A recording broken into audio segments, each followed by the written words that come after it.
Assalamualaikum warahmatullahi wabarakatuh. Selamat siang, salam sejahtera untuk kita semua. Yang saya hormati Bapak Kepala Sekolah SMP 2 Tabunganen, yang saya hormati Bapak Ibu beserta staf SMPN 2 Tabunganen. Alhamdulillah kita dapat berkumpul pada siang hari ini dalam kegiatan berbagi praktik baik penerapan budaya positif calon guru penggerak SMPN Negeri 2 Tabunganen. Untuk mempersingkat waktu, marilah kita buka acara pada hari ini dengan mengucapkan basmalah. Semoga apa yang kita dapat pada kegiatan hari ini dapat kita terapkan di kemudian hari.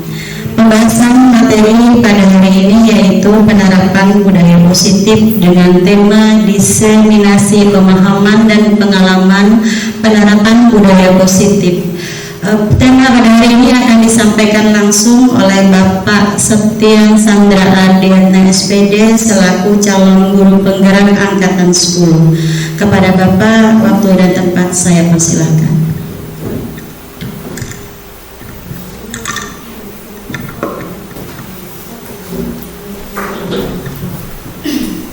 Bismillahirrahmanirrahim. Assalamualaikum warahmatullahi wabarakatuh.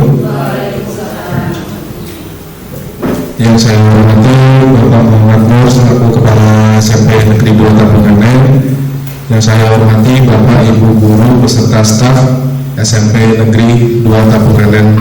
Alhamdulillah, puji syukur atas kehadiran Allah Subhanahu wa taala. Pada hari ini kita diberi kesehatan sehingga bisa berkumpul dalam kegiatan diseminasi pemahaman dan pengalaman penerapan budaya positif. Tak lupa selawat serta salam kita aturkan kepada junjungan kita Nabi Muhammad SAW yang kita nantikan sahabatnya di yaumul qiyamah. Amin. Ulun mengucapkan terima kasih yang sebesar-besarnya kepada Bapak Ibu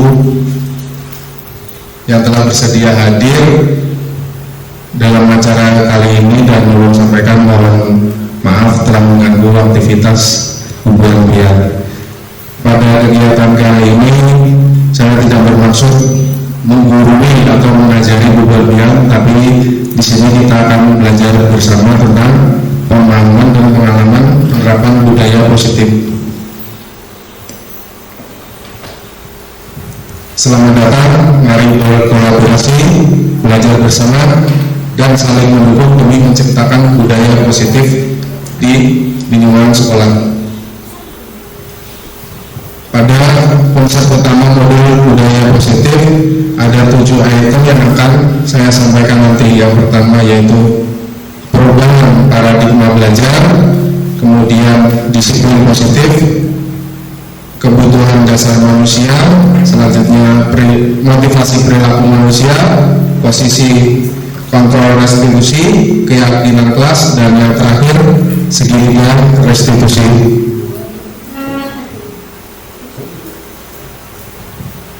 Dalam pembelajaran dengan paradigma baru tentu yaitu pembelajaran dengan paradigma baru dirancang berdasarkan prinsip pembelajaran yang berdiferensiasi sehingga setiap siswa belajar sesuai dengan kebutuhan dari tahap perkembangannya untuk mewujudkan profil belajar Pancasila. Dalam profil belajar Pancasila sendiri ada 6 pilar yang mendasarinya. Yang pertama yaitu beriman bertakwa kepada Tuhan Yang Maha Esa, kemudian kebinekaan global, bergotong royong, kreatif, bernalar kritis, serta mandiri. Selanjutnya kita masuk ke disiplin positif. Bapak Ibu guru, adakah yang bisa membantu guru menjabarkan apa itu arti kata disiplin?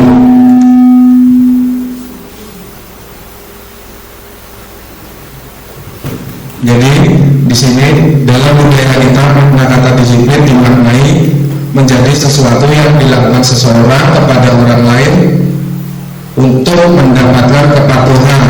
Kita cenderung menghubungkan kata disiplin dengan kriteria penyampaian. Contohnya yaitu peraturan-peraturan dilarang terlambat atau memakai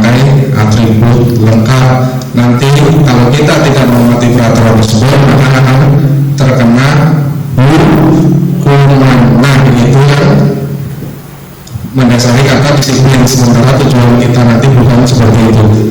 Selanjutnya, sebagai pendidik tujuan kita adalah menciptakan anak-anak yang memiliki disiplin diri. Jadi disiplin itu berasal dari dalam diri sendiri, bukan berasal dari peraturan yang terpampang di sekolah, sehingga mereka bisa berperilaku dan mengacu pada nilai-nilai kebajikan universal dan memiliki motivasi intrinsik, bukan ekstrinsik. Intrinsik artinya adalah motivasi yang muncul dari dalam diri sendiri.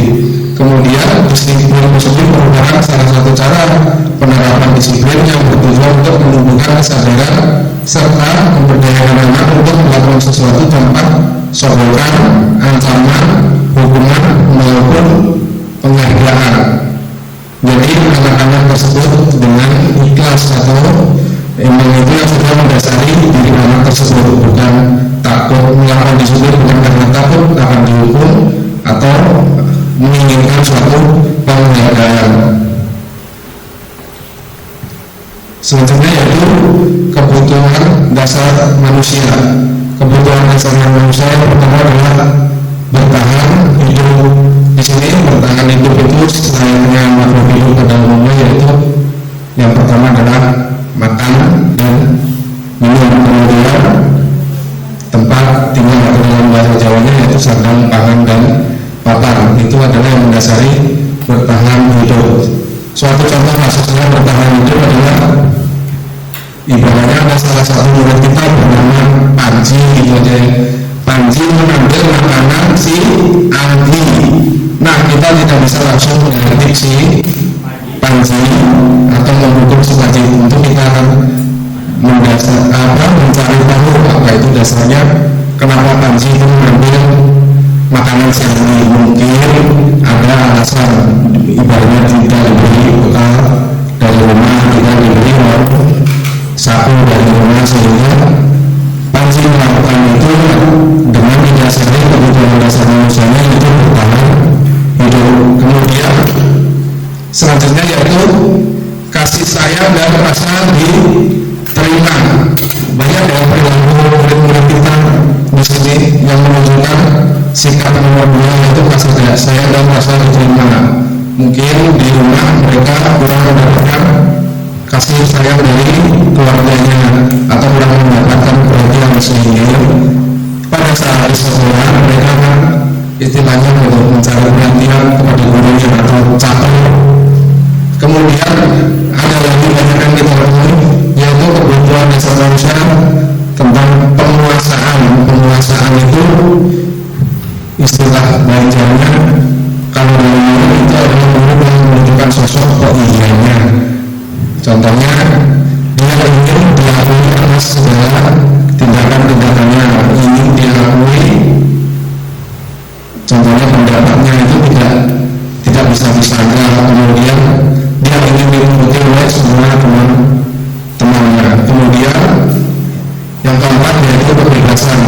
Kebebasan itu juga menjadi kebutuhan dasar manusia. Contohnya murid saat pembelajaran ingin sesekali merasakan variasi dalam pembelajaran.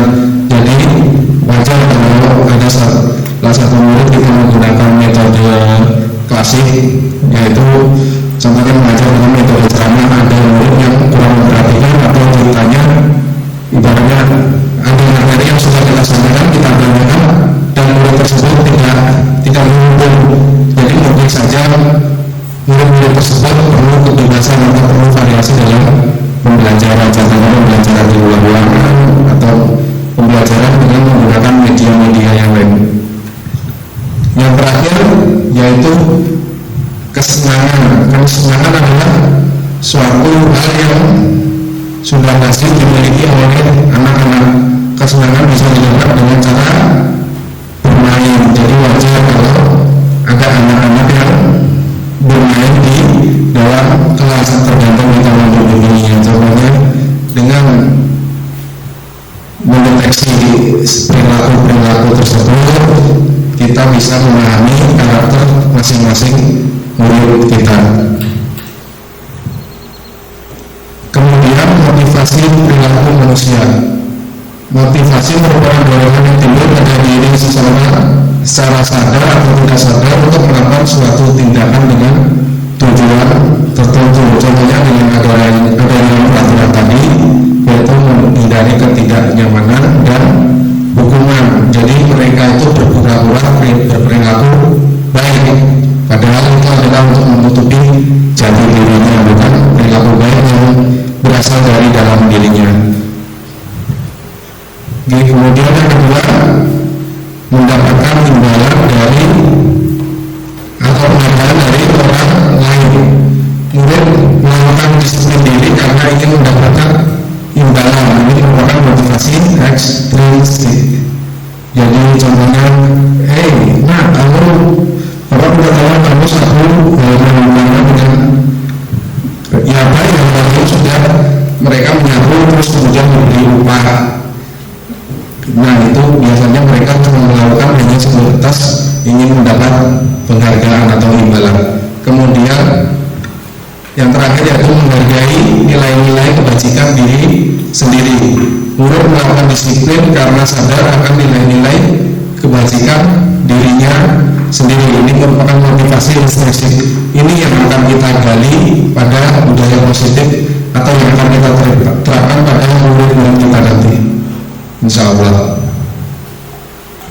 Kemudian konsep disiplin dengan identitas gagal, artinya mereka melaksanakan disiplin karena suatu keterpaksaan. Jadi dengan contohnya takut akan suatu hukuman, dan akibat dari hukuman yang kita terapkan kepada murid, dia terang saja saya juga melakukannya. Yang pertama yaitu akan menyakiti hati murid, kemudian membuat rasa tidak nyaman, murid akan takut atau minder. Kemudian sifat dari hukuman itu sendiri yaitu sifatnya memaksa, kemudian murid menyembunyikan kesalahannya, jadi tidak mau mengakui. Kemudian murid menjadi rendah diri atau menjadi berbeda dengan karakter-karakter sebelumnya atau jadi pemurung istilahnya. Kemudian penghargaan. Kenapa penghargaan itu tidak efektif? Karena itu, jadi murid itu akan melakukan sesuatu nanti karena dia ingin penghargaan, bukan untuk nilai-nilai yang ada di dalam diri sendiri. Kemudian penghargaan itu identitas gagal karena bisa merusak hubungan. Contohnya di sini ada satu murid yang berperilaku baik, kita terlalu memuji, kita terlalu memberi imbalan, kemudian pada saat penilaian akhir semester kita memberi ranking, itu mungkin akan merusak hubungan kita dengan murid. Dengan kata lain, menyebabkan rasa iri oleh murid-murid yang lain, kemudian mematikan kreativitas. Selanjutnya yaitu mendukung dengan sistem ranking yang sudah saya jelaskan tadi. Kemudian yang terakhir ini yaitu merampas hak menghargai diri sendiri. Selanjutnya konsep disiplin dengan identitas berhasil. Ada konsekuensi. Nah, yang terakhir yaitu restitusi. Jujur saja saya mendengar istilah ini pada saat mengikuti program pendidikan guru bergerak, dan saya sebelumnya belum tahu apa itu restitusi. Jadi di sini ada dua, yaitu kalau konsekuensi itu penerapannya yaitu jangka pendek, perlu monitoring atau pengawasan yang berkelanjutan, diperlukan stimulus dan respon. Contohnya siswa menumpahkan air di dalam kelas, stimulusnya kita sebagai guru, tolong bersihkan atau tolong pel lantai tersebut. Kemudian respon murid mempel atau menyambungi, membersihkan. Kemudian kehilangan waktu untuk merenungi diri sendiri. Contohnya tadi dengan menumpahkan air tadi, karena kita terburu-buru meniru mempel, ya kan, murid itu tidak sempat atau kehilangan waktu untuk merenungi diri sendiri. Contohnya semisal, padahal sebelum saya menumpah tadi saya ingin meminta maaf dulu kepada guru. Mungkin momen-momen itu yang hilang jika kita menerapkan konsekuensi. Kemudian terakhir institusi, murid bertanggung jawab untuk perilakunya, kemudian fokus pada pemecahan masalah jangka panjang, murid menghormati dirinya dan orang lain. Teori kontrol yaitu dirinya memegang kontrol atas dirinya sendiri. Contohnya, saat kejadian air itu tumpah tanpa kita suruh pun, murid akan langsung yang pertama mungkin, Pak saya minta maaf, kemudian ini Pak sebagai permohonan maaf saya ingin mengepel bekas air yang tumpah tadi. Itu yang akan kita atau kembangkan dalam diri diri murid nanti. Kemudian murid bersemangat memperbaiki kesalahan. Jadi jika sudah dalam diri mereka sudah ada motivasi, mungkin tanpa disuruh pun murid akan sudah mensadari suatu kesalahan dan berusaha untuk memperbaikinya. Nah, Bapak Ibu, ini untuk bermain-main sedikit, bermain sedikit dengan bulan-bulan. Di situ ada 5 pertanyaan, contohnya mencatat 10 kali di buku kalimat saat ada suatu murid yang terlambat datang, itu termasuk hukuman atau konsekuensi. Jadi nanti bagikan kertas, minta tolong buatnya nanti isi di kertas tersebut, kemudian ditempel di depan di papan yang murid sediakan.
Ya. 1 sampai 5 jawaban dan 1 G. Satu menurut yang hukuman. G.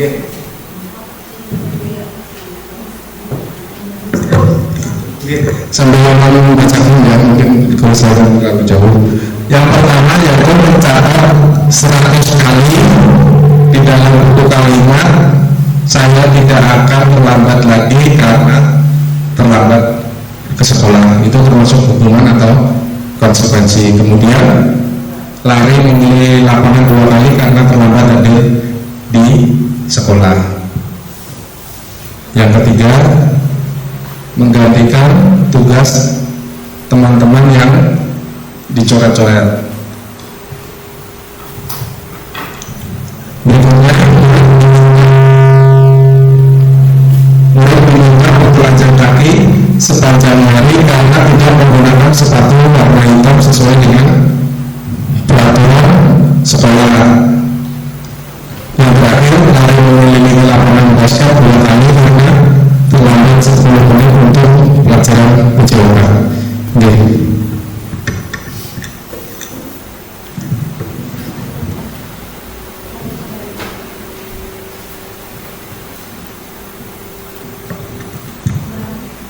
Bapak Ibu yang sudah selesai, silakan menempel di depan.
Oke.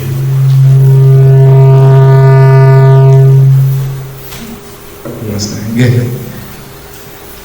Terima kasih untuk Bapak Ibu semuanya. Jadi kasus-kasus tersebut termasuk hukuman atau konsekuensi menurut Bapak, contohnya yang nomor 1 mencatat 100 kali. Saya tidak akan terlambat karena terlambat datang ke sekolah, itu termasuk apa Bapak Ibu? Hukuman. Lari mengelilingi dua lapangan karena terlambat hadir di sekolah, konsekuensi. Mengganti kertas tugas yang telah dicoret-coret, murid diminta bertelanjang kaki karena melanggar peraturan sekolah tentang sepatu warna hitam. Lari mengelilingi lapangan basket 2 kali karena terlambat 10 menit untuk pelajaran berjulak. Baik, mari kita lihat sama-sama jawabannya.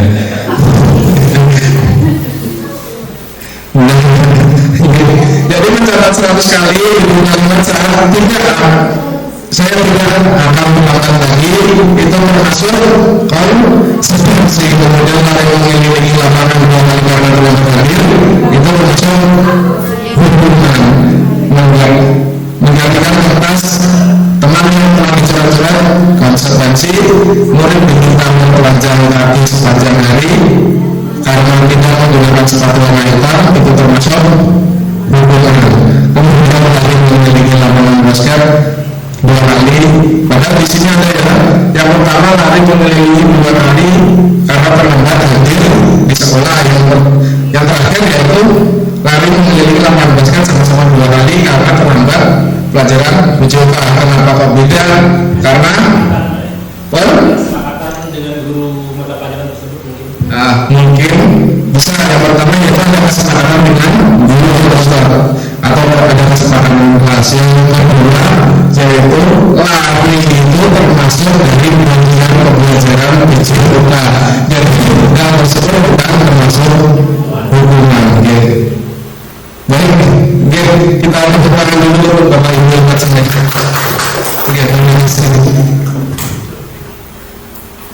Kemudian konsep disiplin pendekatan restitusi. Pengertian restitusi adalah proses menciptakan kondisi bagi murid untuk memperbaiki kesalahan mereka sehingga mereka bisa kembali pada kelompok mereka dengan karakter yang lebih kuat. Ciri-ciri restitusi yaitu bukan menebus kesalahan, namun belajar dari kesalahan, memperbaiki hubungan. Kemudian tawaran, bukan paksaan. Jadi contohnya dengan kalimat apa yang bisa kamu lakukan untuk memperbaiki kesalahan kamu. Jadi bukan kita memerintah kamu harus melakukan ini untuk melakukan kesalahan tersebut, gitu maksudnya. Kemudian menuntut untuk melihat ke dalam diri atau dalam artian yaitu merefleksi kesalahan diri sendiri, kemudian mencari kebutuhan dasar yang mendasari tindakan. Contohnya ada siswa yang datang terlambat. Kenapa terlambat? Karena tadi terlalu asik main HP. Nah seperti itu. Jadi main HP itu kebutuhan dasar anak-anak, dengan kata lain yaitu kesenangan. Jadi bagaimana kita menghilangkan kesenangan anak itu di suatu hal yang tepat dan atau tidak merugikan. Kemudian fokus pada karakter atau pembentukan karakter murid menjadi lebih baik, bukan tindakan. Tindakan di sini yang dimaksud adalah sebuah hukuman. Kemudian mengeluarkan dan fokus pada solusi, yaitu kita membimbing murid agar murid bisa mencari solusi atas permasalahan tersebut. Nah, berikut selanjutnya yaitu 5 posisi kontrol restitusi. Berikut ada tayangan video pendek yang akan kami tampilkan di depan. Nanti ada 5 posisi kontrol. Yang pertama yaitu pengukur, berikutnya pembuat rasa bersalah, kemudian sebagai teman, kemudian pemantau atau monitoring, kemudian yang terakhir yaitu posisi manajer. Untuk selengkapnya mari kita bersama-sama.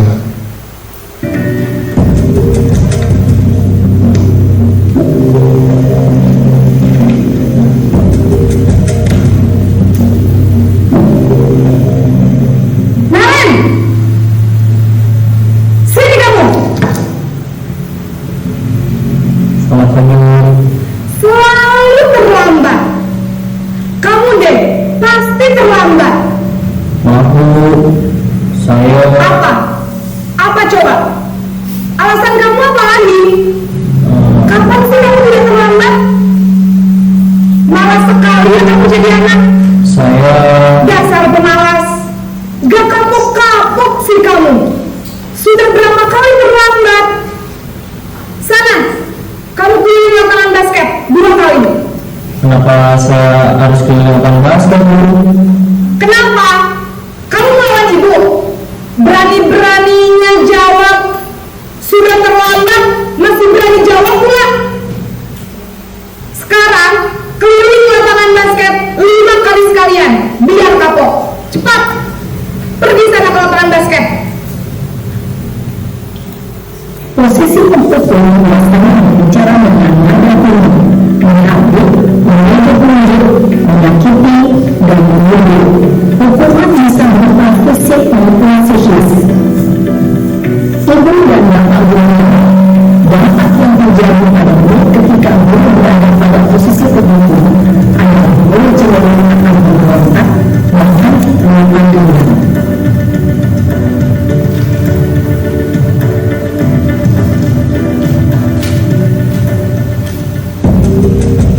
Kasusnya masih sama ya, semua kasus nanti 5 kasus sama, cuma beda penanganan.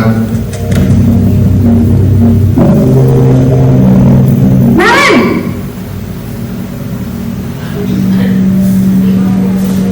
Selamat pagi Bu. Naren, kamu kenapa terlambat lagi, nak? Ya Tuhan, Naren, kamu senang ya bikin ibu susah ya? Kalau kamu terlambat lagi, nanti ibu yang tegur bapak kepala sekolah, nak. Disangka ibu tidak bisa membina kamu. Duh, gimana ini? Maaf Bu, Gusti Naren, kamu suka ya kalau ibu ditegur bapak kepala sekolah? Terus, sekarang ibu harus tulis apa ini di buku absen? Ini kamu sudah sering terlambat loh. Ibu harus apa coba? maaf Bu, maaf sekali. Ya sudah, lain kali jangan bikin ibu susah lagi ya nak ya. Ibu tidak akan kuat lagi kalau kamu begini terus. Bisa jantungan kalau ibu ditegur bapak kepala sekolah. Sana cepat ke kelas. Maaf ya Bu, maaf sekali. Posisi pembuat rasa bersalah berbicara dengan nada tenang, cenderung lembut, namun kata-kata yang berutak-atak membuat murid merasa menjadi orang yang gagal. Murid merasa lemah, merasa tidak berharga, dan tidak sanggup membahagiakan orang lain. Ketika guru mengambil posisi pembuat rasa bersalah, murid akan menganggap muridnya yang bersalah dan ia akan menyimpan emosi negatif tersebut di dalam dirinya.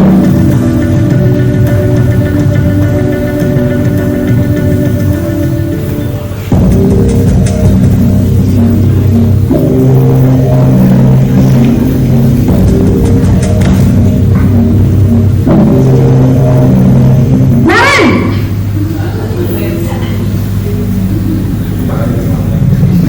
Selamat pagi Bu. Wah, sudah jam berapa ini nak?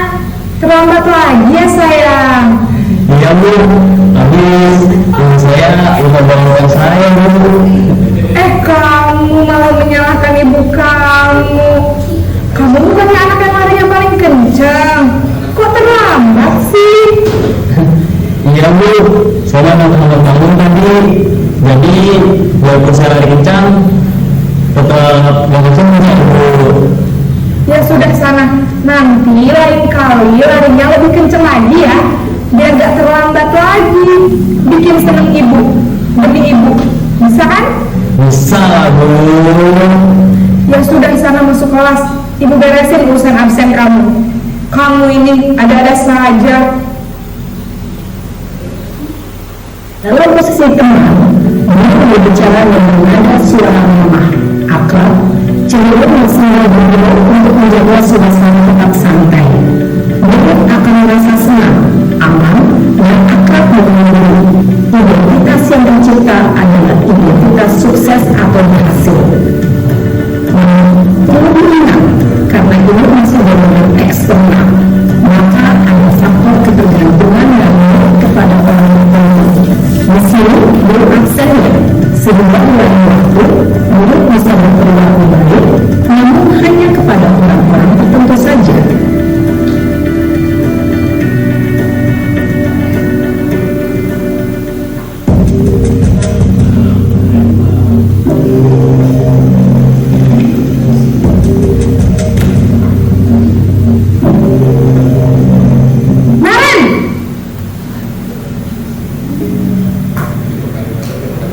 Selamat pagi Bu. Naren, apa peraturan sekolah kita tentang jam berapa kita harus masuk sekolahnya?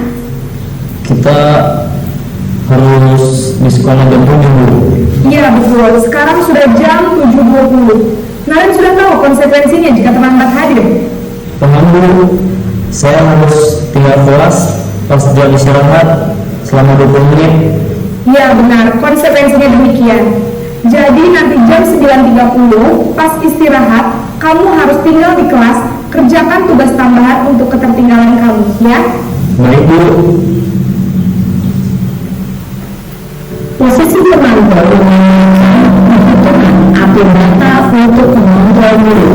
Guru menanamkan murid berdasarkan peraturan dan konsekuensi. Seorang pemantau memiliki bahasa tubuh dan ekspresi wajah yang datar dan cenderung formal.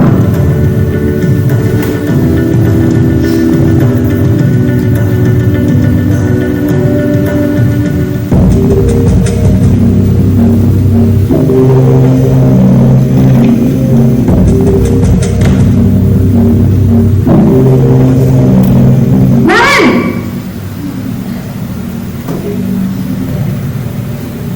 Selamat pagi Bu. Selamat pagi Naren. Maaf Bu, saya terlambat. Iya, sekolah masuknya jam 7, sekarang sudah jam 7.20. Jadi sekarang bagaimana ini Naren? Maaf Bu, saya lupa setel alarm saya semalam. Baiklah, menurut kamu, keyakinan sekolah yang mana yang perlu kamu tingkatkan? Menghargai diri sendiri dan orang lain juga Bu. Setuju. Jadi, apakah Naren meyakini prinsip saling menghormati tersebut? Iya Bu, saya meyakininya. Apakah Naren bersedia memperbaiki masalah keterlambatan ini? Bersedia. Keterlambatan ini. Saya akan coba untuk tidak lupa menyetel alarm saya Bu. Baik, kalau Naren lupa menyetel alarm di rumah, ada orang yang kira-kira bisa bantu mengingatkan tidak? Ada Bu, kakak saya, Kak Emma. Ada lagi selain Kak Emma? Selain Kak Emma, ada ibu saya. Baik, jadi yang mengingatkan Naren adalah Kak Emma dan ibu kamu ya? Kira-kira akan mulai setel alarm kapan nih Naren? Setelah pulang sekolah, akan segera saya lakukan. Baik, jadi Naren akan setel alarm untuk bangun besok pagi dan akan diingatkan oleh kakak dan ibunda Naren ya. Ada lagi yang mungkin perlu dilakukan Naren agar tidak terlambat bangun lagi. Tidak ada Bu. Baik Naren, terima kasih untuk kerjasama kamu. Sekarang kamu perlu kembali ke kelas untuk belajar. Baik Bu, terima kasih. Posisi manajer adalah posisi yang disarankan untuk mengambil sikap disiplin yang positif, yaitu murid yang benar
koneksi ini dulu sebentar.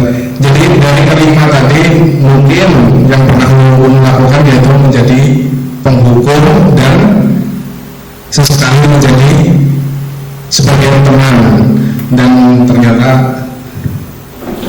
perilaku tersebut salah. Yang benar adalah menjadi manajer. Mungkin kira-kira Bapak Ibu ada yang pernah melakukannya semuanya?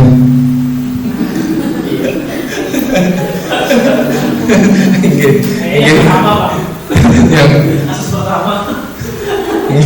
jadi yang sebenarnya kasus pertama. Kalau memang terus terang aja pertama tapi diundang yaitu sebagai teman, dan seharusnya kita itu menjadi posisi kontrol seorang manajer. Susah memang, tapi insya Allah kita akan menuju ke arah sana nanti, sama-sama belajar ya Bapak Ibu. Kemudian selanjutnya yaitu keyakinan kelas. Mengapa keyakinan kelas? Mengapa tidak peraturan kelas saja? Ada Bapak Ibu yang bisa membedakan apa itu peraturan kelas, apa itu keyakinan kelas? Ibu-ibu mungkin?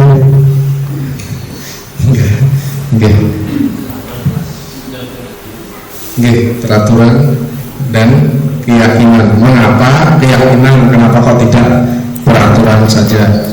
Jadi ada contoh sederhananya, yaitu mengapa kita memiliki peraturan tentang penggunaan helm pada saat mengendarai sepeda motor. Kenapa kok bukan keyakinan? Saya belum membantu sedikit ya. Jadi kalau peraturannya itu menggunakan helm supaya apa? Selamat. Nah, kalau tidak ada peraturan menggunakan helm, Bapak Ibu tetap akan menggunakan helm kan?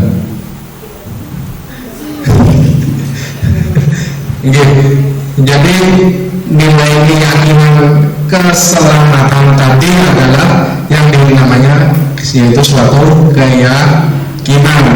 Contohnya, tanpa ada peraturan itu pun saya tetap akan menggunakan helm biar selamat. Kemudian masih banyak contoh lagi ya. Kalau kita sudah dewasa mungkin pas zaman COVID dulu, kan ada peraturan menggunakan masker. Itu peraturan saat kita keluar saja, nggak berlaku di kampung. Jadi peraturan itu sebenarnya ada, cuma tidak kita terapkan. Kenapa? Karena kita tidak memiliki suatu keyakinan akan kesehatan. Sama seperti murid-murid kita. Contohnya dengan adanya peraturan apa Pak? Contoh salah satu peraturan di sekolah kita tentang murid.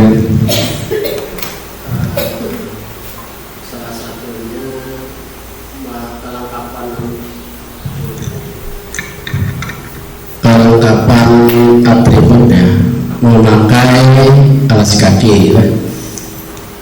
Kebanyakannya kalau kita lihat dalam sehari-hari ada yang menggunakan alas kaki selain sepatu lah. Nah itu yang kita harapkan bisa kesadaran dari siswanya nantinya untuk memakai sepatu, bukan memakai sandal. Nah apalagi sandal jepit lah, kurang kita perkenankan. Nah mudah-mudahan nantinya tidak berkelanjutan dan tidak akan terjadi lagi. Ya terima kasih Pak. Jadi itu ya kemudian peraturan tentang penggunaan atribut sekolah yang sering sekali dilanggar oleh siswa kita, terutama itu kelihatan benar saat kita melakukan kegiatan upacara hari Senin. Jadi disebutkan di sekolah punya peraturan. Peraturan itu tentunya dibuat oleh pemangku kepentingan sekolah, misalnya kepala sekolah dan guru. Bagaimana caranya kita mendiskusikan suatu keyakinan yang nilai-nilai itu berasal dari murid dan dibuat suatu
murid dan guru. Jadi kita sebagai mendampingi saja kegiatan membuat keyakinan tersebut, dia murid-murid yang mengungkapkannya sendiri.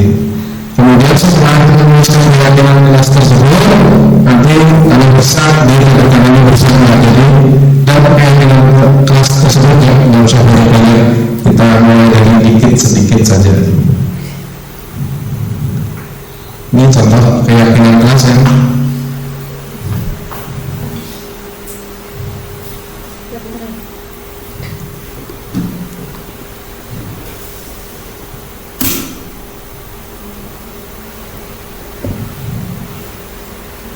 Oke, maaf ada kendala sedikit.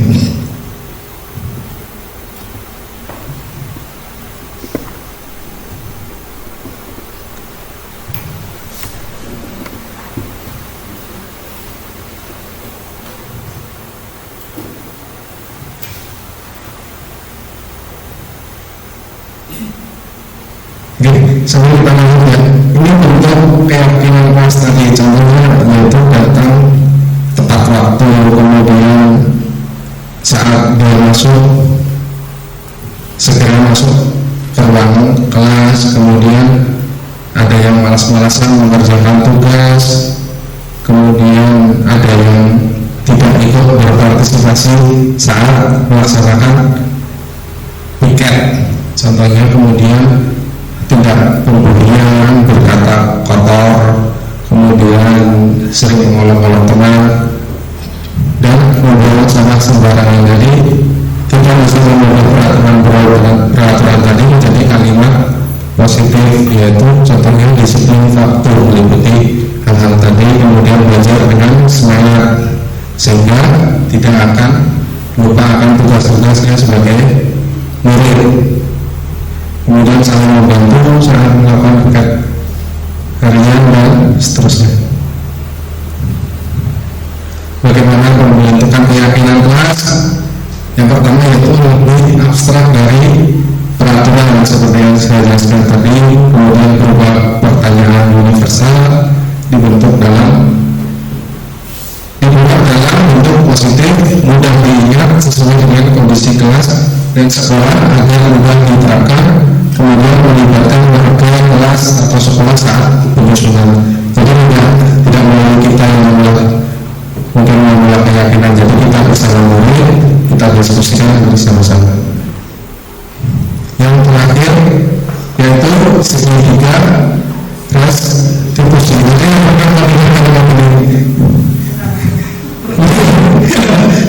Terus terang nggak pernah kepikiran sampai dalam materi seperti ini, apa itu segitiga restitusi dan tindakan seperti apa yang ada di dalam materinya. Terus terang baru kali ini mempelajarinya, yaitu tahapan dalam segitiga restitusi ada 3. Yang pertama, menstabilkan identitas, kemudian validasi tindakan yang salah, yang terakhir menanyakan keyakinan. Untuk selanjutnya ini yang pertama tadi, tahap pertama, posisi pertama, menstabilkan identitas. Contohnya saat ada permasalahan murid, maka kita perlu menstabilkan identitas tersebut. Bagaimana contohnya? Kita itu menguatkan murid, contohnya membuat kesalahan itu suatu yang wajar, kamu bukan satu-satunya orang yang pernah melakukan kesalahan tersebut. Kemudian kita itu sebagai manusia bukan makhluk yang sempurna, kemudian kita bisa memperbaiki masalah ini. Kemudian saya tidak menanyakan kesalahan tapi mencari solusi. Apa saat ini kamu pernah menjadi orang baik untuk dirimu sendiri? Jadi tahapan pertama dalam segitiga restitusi, saat ada permasalahan pada diri murid, itu yang perlu kita terapkan terlebih dahulu. Contohnya murid sedang berkelahi, salah satu kita panggil, ya Bapak juga pernah mengalami tersebut, kamu bukan orang pertama yang melakukan hal tersebut. Kemudian pada tahap kedua yaitu validasi tindakan yang salah berdasarkan prinsip setiap perilaku berupaya memenuhi suatu kebutuhan, yaitu kebutuhan dasar manusia yang boleh jelaskan tadi. Pasti ada setiap perilaku salah satu yang menjadi motivasinya, apakah itu perasaan bosan, apakah itu kurang perhatian atau lain-lain. Kemudian dulu bergeser dari pemikiran stimulus respon menjadi proaktif. Contohnya tadi air tumpah, kita menyuruh anak melakukan. Nah itu nanti yang akan kita geser, air tumpah, anak tersebut mengakui kesalahan dan memperbaiki kesalahan tersebut tanpa adanya suatu perintah atau paksaan. Kemudian mengenali dan mengakui kebutuhan murid ini dapat memperbaiki hubungan dengan murid. Contohnya kan kamu bisa saja bertindak lebih berlebihan lagi kan. Contohnya itu dalam kasus kalau ada anak yang berkelahi, kemudian kamu bahkan melakukannya tanpa suatu alasannya. Pasti ada alasan yang mendasari kenapa anak melakukan perbuatan tersebut. Kemudian kamu melakukannya karena mempertahankan sesuatu yang penting bagimu. Kamu bisa mempelajari suatu perilaku baru yang lebih efektif, bersedia mempelajarinya. Dan tahapan terakhir dari segitiga restitusi yaitu menstabilkan identitas. Makanya muncul suatu pernyataan, kira-kira makanya kita perlu sebelumnya tadi membuat keyakinan kelas. Contohnya dalam keyakinan kelas pertama tadi di kelas umum adalah disiplin positif. Jadi saat Anda menurut datang, saya tidak akan mengukurnya, melainkan menanyakan dulu melalui tahapan 1-2. Kemudian yang terakhir yaitu menyadarkan murid dengan cara kira-kira keyakinan apa yang telah kamu langgar. Kemudian dengan proses segitiga restitusi murid akan lebih menggali atau lebih mengerti sehingga bisa mengakui memperbaiki kesalahannya. Hal yang perlu diperhatikan dalam segitiga restitusi, perilaku salah perlu dikaitkan dengan nilai-nilai atau keyakinan yang telah disepakati. Kemudian kesediaan orang melakukan kesalahan untuk memperbaiki masalah, pemecahan masalah sebisa mungkin relevan.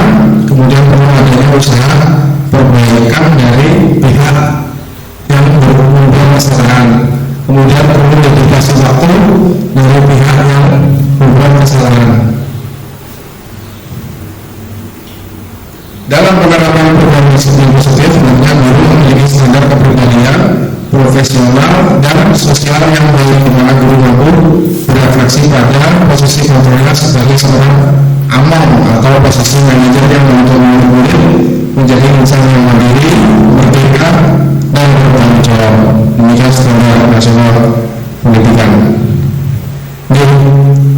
Dengan pembahasan segitiga selanjutnya berarti berakhir pula kegiatan atau penyampaian materi disiplin positif. Semoga sesi belajar hari ini bermanfaat sehingga dapat mewujudkan profil pelajar Pancasila secara merdeka belajar. Untuk selanjutnya yaitu sesi tanya jawab. Mungkin ada yang ingin Bapak Ibu tanyakan terkait materi ini tadi.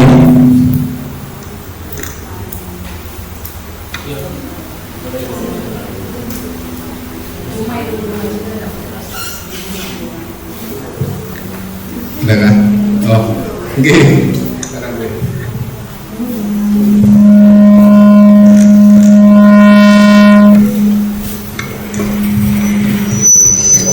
Yang saya ditanyakan jika memberi penghargaan bagi murid merupakan konsep disiplin dengan identitas yang gagal, lalu bagaimana cara kita memberi pengakuan atas prestasi murid tersebut, dan bagaimana kita bisa memotivasi murid untuk berprestasi? Oke, ada nggak yang pertanyaan lain? Langsung ditampung dulu. tersebut aja. Jadi bagaimana memunculkan motivasi murid jika kita tidak boleh melakukan penghargaan. Maksud saya di sini penghargaan itu suatu imbalan atau hadiah dalam bentuk benda, bukan sebagai bentuk apresiasi. Contohnya yaitu apa bahasa Indonesia Bapak? Kalau apresiasi itu apa? Verbal itu apa? Jadi yang boleh dilakukan yaitu penghargaan dalam bentuk verbal atau apresiasi, bukan bentuk benda atau ini. Jadi contohnya saat anak berhasil menyelesaikan tugasnya kita beri pujian, contohnya bagus, kamu sangat luar biasa, atau capaian kamu kali ini sangat luar biasa, bukan dengan diberi hadiah. Contohnya kalau kamu bisa mengerjakan nanti kamu bisa istirahat lebih dulu, atau saat kamu bisa melakukan ini maka kamu tidak perlu mengerjakan tugas berikutnya, seperti itu. Jadi yang kita lakukan yaitu dengan penghargaannya untuk ke arah memberikan pujian. Ada lagi?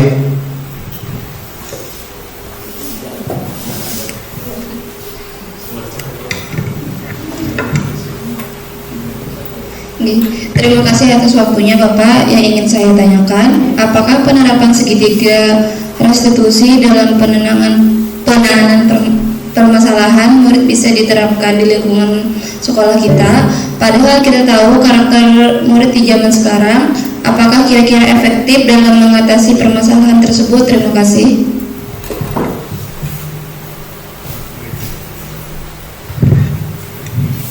Pertanyaan yang bagus dari Ibu Siti Aisyah. Segitiga restitusi apakah cocok dengan lingkungan atau karakter murid kita? Mungkin Bu, dalam pelaksanaannya kita perlu suatu pembiasaan. Jadi nggak mungkin kalau sekali langsung berhasil.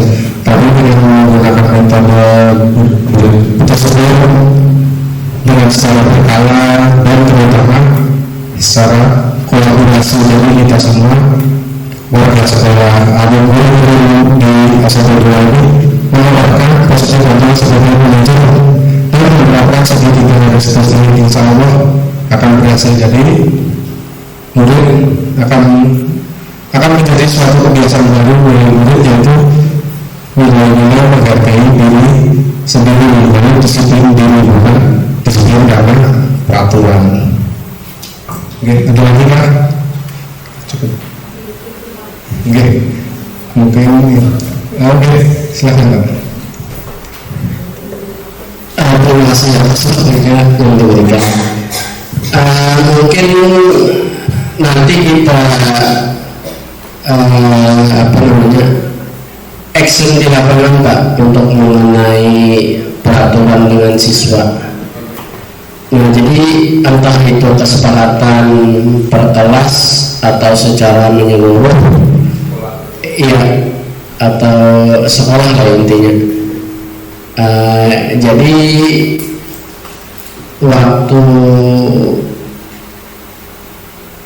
waktunya itu yang pas sesuai kita menggalang atau membawa siswa kita, mungkin pada waktu tepatnya gitu,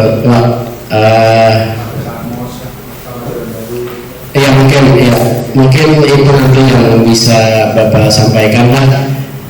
Nah, jadi saya harapkan mungkin sambil bisa menjelaskan nanti waktu kapan yang tepat untuk pelaksanaan itu. Ya, terima kasih Pak.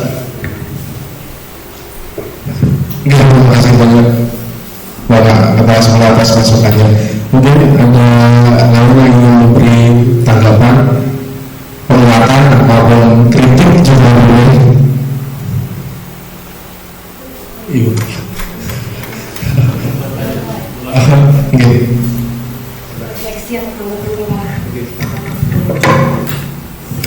Saya tidak mengkritik karena diseminasi bahwa yang disampaikan hari ini luar biasa, membangun sekali Pak, terutama untuk kita sebagai pendidik.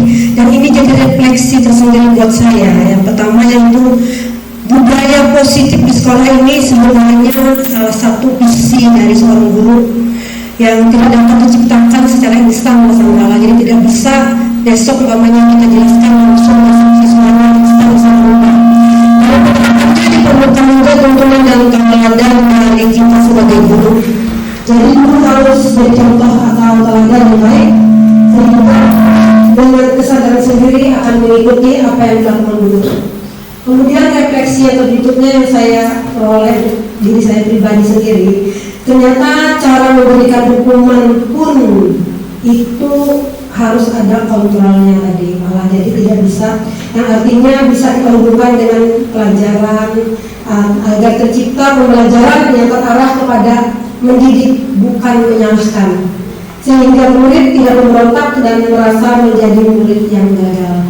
Nah itu yang bisa saya ambil, saya refleksikan pada diri saya sendiri, karena saya termasuk guru yang pemarah di sekolah, dan kadang-kadang luar biasa saya lepas kontrol. Nah melalui diseminasi ini sedikit banyaknya mudah-mudahan ke depannya ada perubahan dalam penerapan budaya positif pun bagi guru, bagaimana bertutur kata dan bertingkah laku kepada siswa.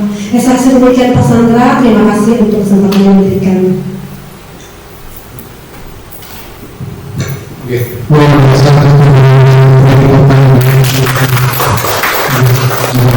Setelah tadi atas masukan dan beberapa pertanyaan dari dua guru.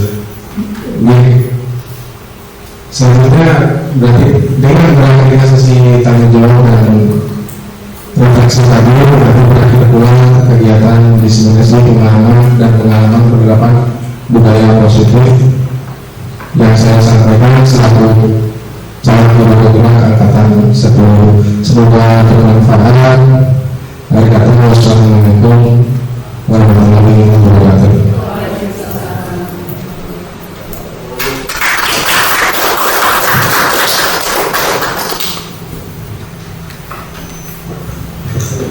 Ya, demikian tadi paparan yang telah disampaikan oleh Bapak Sandra, panjang lebar paling tinggi Pak. Semoga kita dapat menerapkan ilmu yang diberikan beliau pada kita semua, dan kelak kita menjadi guru yang lebih inovatif, kreatif di masa depan. Amin. Jadi saya selaku moderator minta maaf jika ada kekurangan dalam acara pada hari ini. Oke, saya akhiri, saya mohon maaf. Wabillahi taufiq wal hidayah. Wassalamualaikum warahmatullahi wabarakatuh.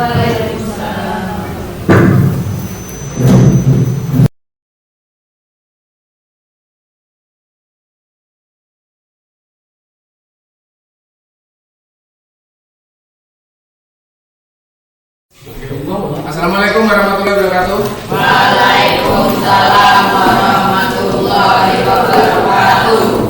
Pada pertemuan kali ini Bapak akan mendiskusikan bersama kalian yaitu tentang keyakinan kelas. Keyakinan kelas itu berasal dari peraturan sekolah, tapi diubah menjadi suatu keyakinan yang berasal dari diri kalian sendiri. Semisal Bapak beri contoh ya, di jalan raya diwajibkan memakai helm. Tujuannya biar apa?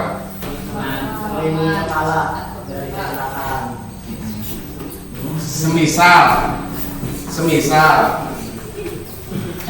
kalau nggak pakai helm terus jatuh,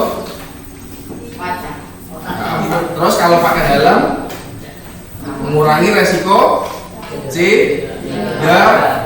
Berarti dengan memakai helm kalian yakin akan aman atau selamat. Nah, maksud Bapak yang mau kita gali yaitu itu keyakinan, entah itu ada peraturan memakai helm atau enggak, tapi kalian yakin dengan memakai helm berarti selamat. Semisal kalau di sekolah berarti dengan contohnya ada peraturan dilarang terlambat, tapi dari dalam diri kalian yakin bahwa saya ini orangnya disiplin waktu, biarpun nggak ada peraturan dilarang terlambat, berarti kalian akan datang ke sekolah tepat waktu. Nah, tadi Bapak telah bagikan peraturan sekolah. Minta tolong membacakan bersama-sama ya. Peraturan sekolah nomor 1. Apa? Dilarang membuang sampah di dalam kelas. Nah, apa tadi? Kemudian yang kedua, dilarang terlambat datang ke sekolah. terus yang ketiga, Segera masuk kelas saat bel masuk berbunyi. kemudian yang keempat, dilarang meninggalkan kelas tanpa izin guru. yang kelima,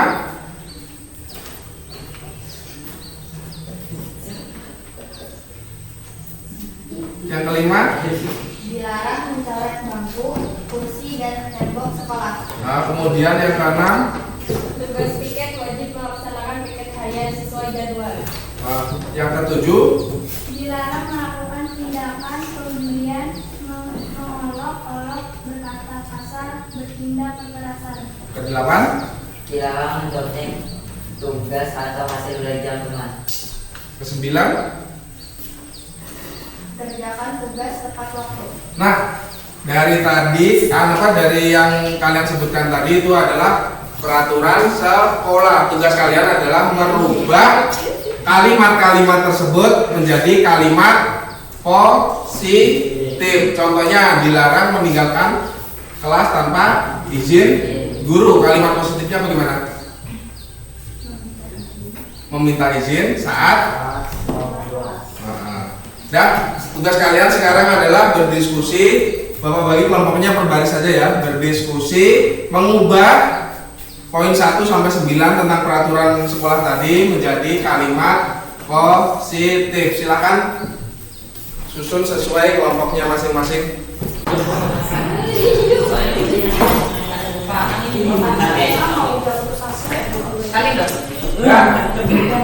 Setelah kalian berkumpul bersama kelompok kalian, sekarang tugas kalian adalah merubah peraturan kelas tadi, kalimat-kalimatnya dirubah menjadi kalimat positif. Bawa bagikan kertas, nanti kalian tulis, terus tempel di depan atau di papan tulis ya.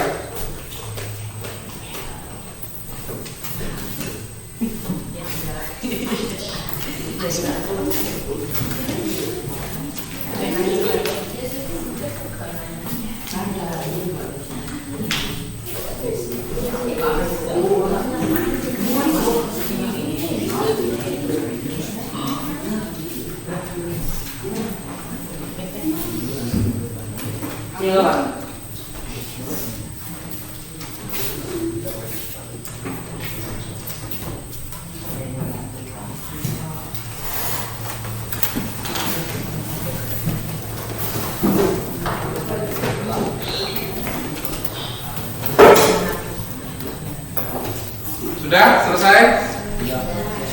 Ya sudah selesai, boleh ditempel di depan. Silakan.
Sudah ya, jadi berdasarkan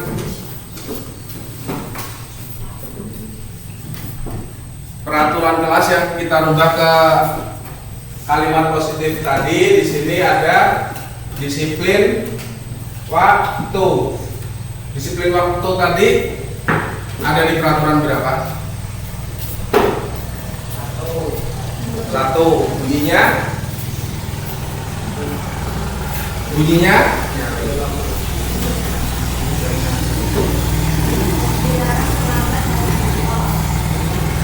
apa?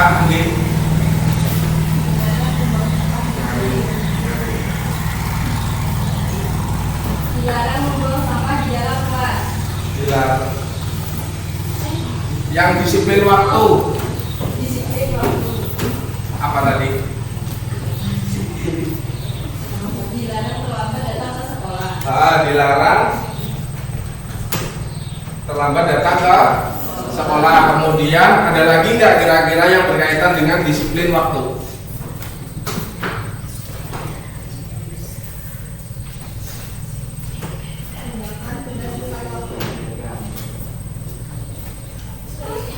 Segera masuk kelas saat bel masuk berbunyi. Jadi yang kedua disiplin waktu tadi, yang pertama adalah dilarang terlambat datang ke sekolah, diubah menjadi kalimat positif yaitu disiplin waktu. Terus kira-kira selain itu tadi apa yang kedua? Nyari. Segera masuk kelas saat Segera. bel masuk berbunyi. Segera. Masuk kelas saat bel masuk berbunyi.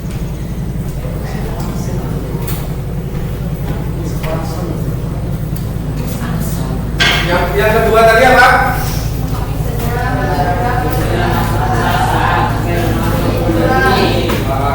Terus ada lagi nggak peraturan yang pertama tadi apa?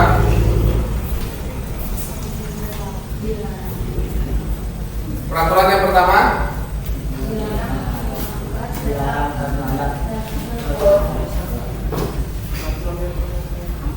Peraturan yang pertama tadi apa? Dilarang membuang dirubah menjadi kalimat positif, menjaga kebersihan dan keindahan. menjaga kebersihan dan keindahan. Selain membuang sampah di dalam kelas, ada lagi nggak kira-kira yang bisa diubah menjadi kalimat positif, menjaga kebersihan dan keindahan? Dilarang mencoret bangku, kursi dan tembok sekolah. Apa? Dilarang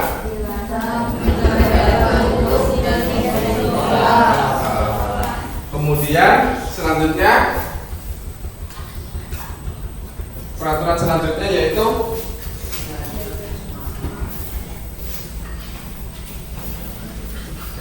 petugas piket wajib melaksanakan piket harian sesuai jadwal. Dalam kegiatan piket harian itu biasanya kalian ngapain? Nyapu, terus bisa nggak dilakukan satu orang? Tidak. Berarti masuk ke diubah menjadi kalimat positif yaitu saling membantu. Kemudian dilarang mencontek tugas atau hasil belajar teman. Kemudian kerjakan tugas tepat waktu. Kira-kira bisa dirubah menjadi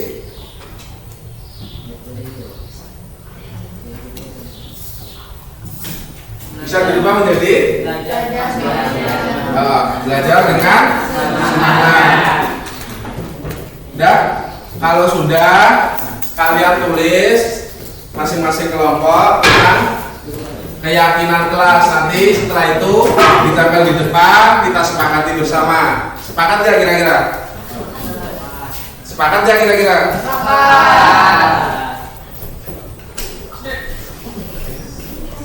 Oke, silakan kalian tulis terus tempel di depan ya.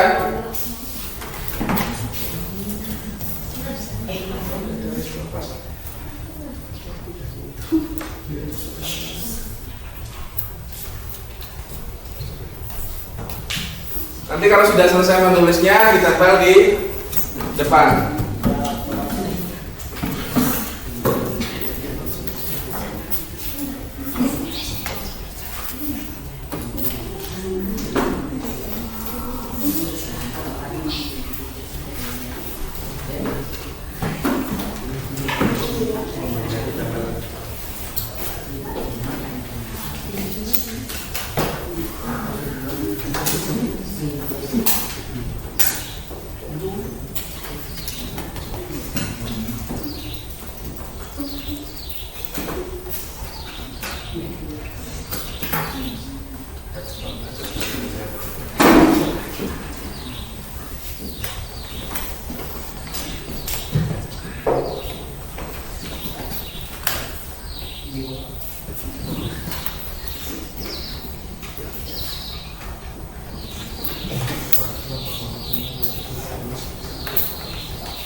Sudah? Nah, kalau sudah silakan tempel di depan.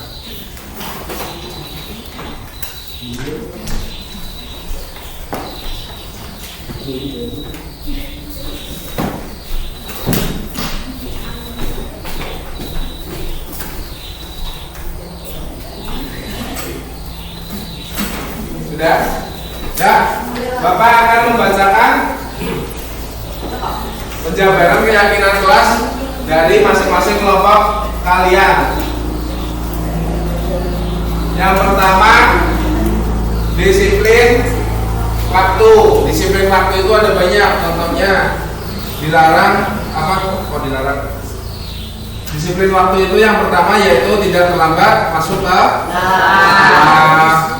Kemudian istirahat tepat waktu, masuk kelas tepat waktu, mengerjakan tugas tepat waktu. Kemudian sepakat nggak kira-kira tentang disiplin waktu? Kemudian yang kedua yaitu belajar dengan semangat, dilarang menyontek. Kemudian aktif dalam pembelajaran. Kemudian mengumpulkan tugas tepat waktu. Sepakat nggak?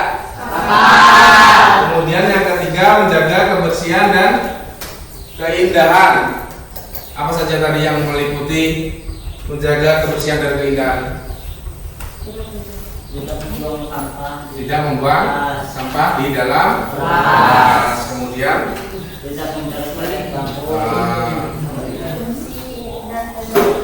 ya. Terus kemudian saling membantu. Dalam hal apa kalian bisa saling membantu?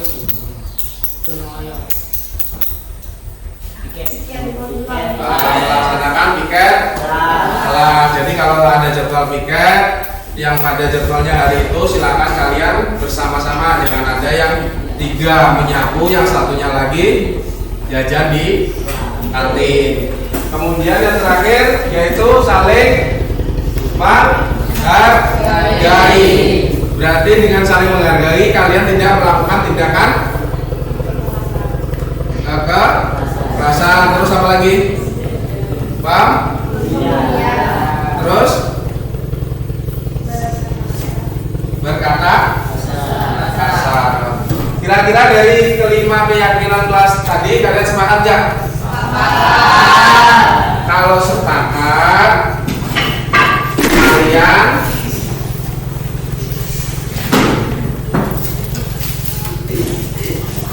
kalian tanda tangani bersama ya, satu kelas semuanya tanda tangan ya.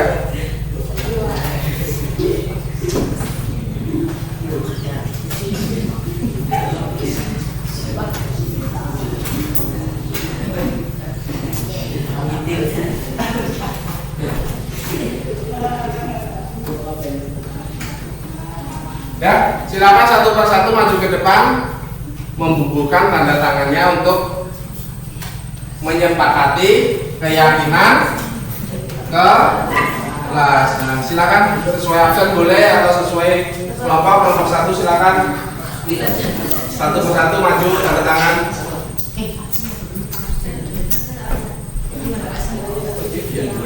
Nanti kalau tidak muat.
Dan dengan keyakinan kelas yang telah kalian sepakati, Bapak harap keyakinan kelas tersebut menjadi motivasi pembentukan karakter kalian.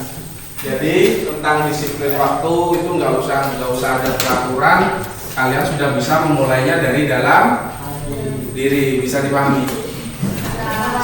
Oke. Dan sekian dulu dari Bapak. Assalamualaikum warahmatullahi wabarakatuh. Waalaikumsalam warahmatullahi wabarakatuh.